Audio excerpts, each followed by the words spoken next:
1000x gains, passive income, store of value, these are terms commonly you hear when the topic of cryptocurrency comes up. But with so much buzz with phrases like these, we could be fooled into thinking that crypto is only a means for financial value, but it's not.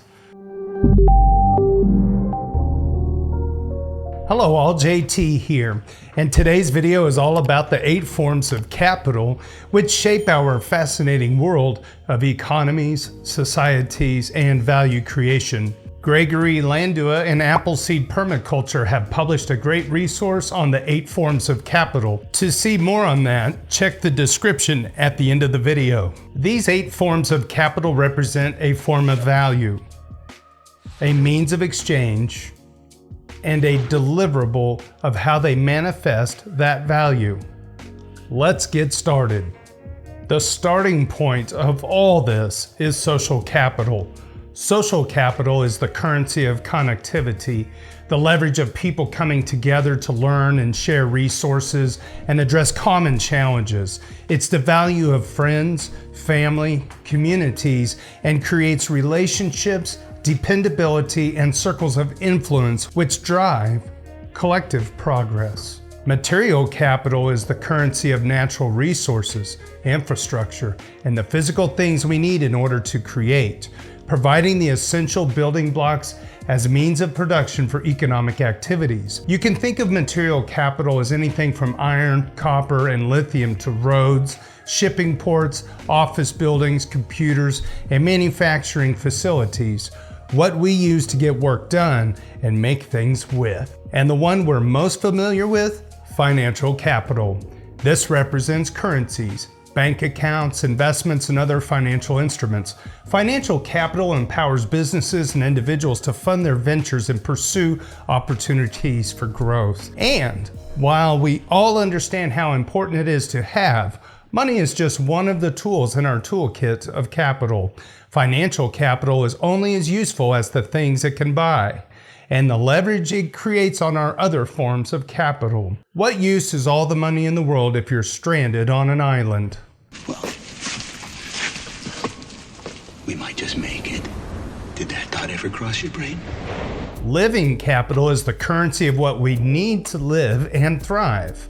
It includes forests, bodies of water, minerals, and clean air, but can also include resources for mental health that are often overlooked, such as quiet, away from noise pollution, and biodiversity in nature for the health of our planet. Sustainably managing natural capital is vital for long-term environmental and economical balance, using what we have in a way that preserves it for future production and well-being. Our 5th form of capital is intellectual capital, the currency of ideas, knowledge, and creativity. It can take the forms of patents and intellectual property, as well as teaching and understanding. Much of the technological innovation we enjoy today is the accumulation of intellectual capital from the generations prior to us, as well as the access to it with public education, the internet, and now AI. Experiential capital is the currency of action, the embodiment of experience and wisdom that can't be taught by reading a book, but learned through doing. If you've ever brought someone onto your team who has the skills you need to get the job done, their value becomes quickly apparent. Electricians, carpenters, leaders, visionaries, and the elders of a community are the result of this capital's wealth. The 7th form of capital is spiritual capital. The concept of karma is a prime example of how it can take form in a currency. The idea of doing good things will result in good things coming back to you, but it can also take many forms such as prayer, meditation, faith, and intention. It manifests into a connection with other people, as well as the universe we exist in, and results in a peaceful conviction with a willingness to seek understanding. Although it's more difficult to quantify than the other forms of capital, much of our world's problems can be directly linked to a lack of spiritual wealth, creating dissent, selfish interest, and mental health crises. In other words, a crises plurality. And the last, but definitely not least form of capital is cultural.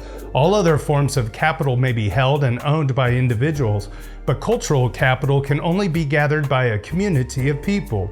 Its currency takes form in songs, stories, traditions, heritage, and artistic expressions of society. It enriches our lives, shapes our identity, contributes to a social cohesion, and creates a belonging within a group. But this isn't restricted to just nationality. Buzzwords in an office that represent a common objective, celebrating a marriage or newborn baby, sports teams, and movie quotes are all microcosms of cultural capital. If you've ever seen a Star Trek group meet up to speak Klingon, there will only be a 0.1 second pricked crockett ziggin nugget. Proceed. or a Star Wars parade with people marching in costume, or even weirder, crypto groups who meet on social media, you'll see a unique and interesting value they hold in their cultural capital. Let's take a moment to look at how these forms of capital apply. And keep in mind, in many ways, they are very interconnected. So more often than not, that there isn't a clear divide where something is only one form of capital without also being associated with several others. Let's take a look. If someone created a charity to drill wells for water in third world desert regions, they will be creating material, living, and social capital.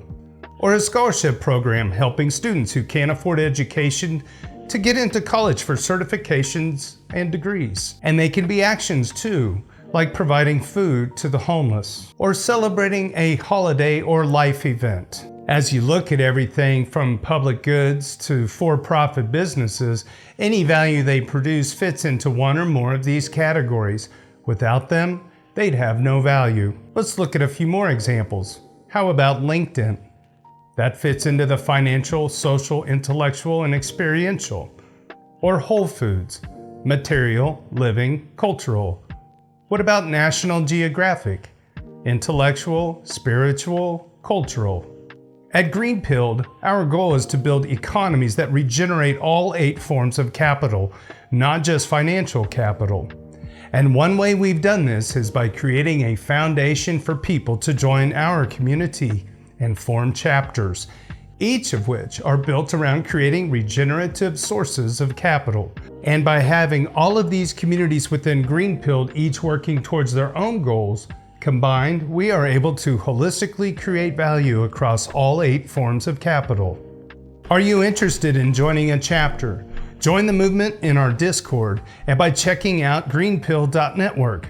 Follow us on Twitter @GreenPillNet. Help us out by giving this video a like and subscribe, or making a comment about what spoke to you in this video about 8 forms of capital. And to learn more, consider checking out some of the links here in the video or description below, including the one from Appleseed Permaculture we mentioned earlier. On behalf of GreenPill, my name is JT. Cheers and big hugs from Kansas City. Loud car going by, isn't it?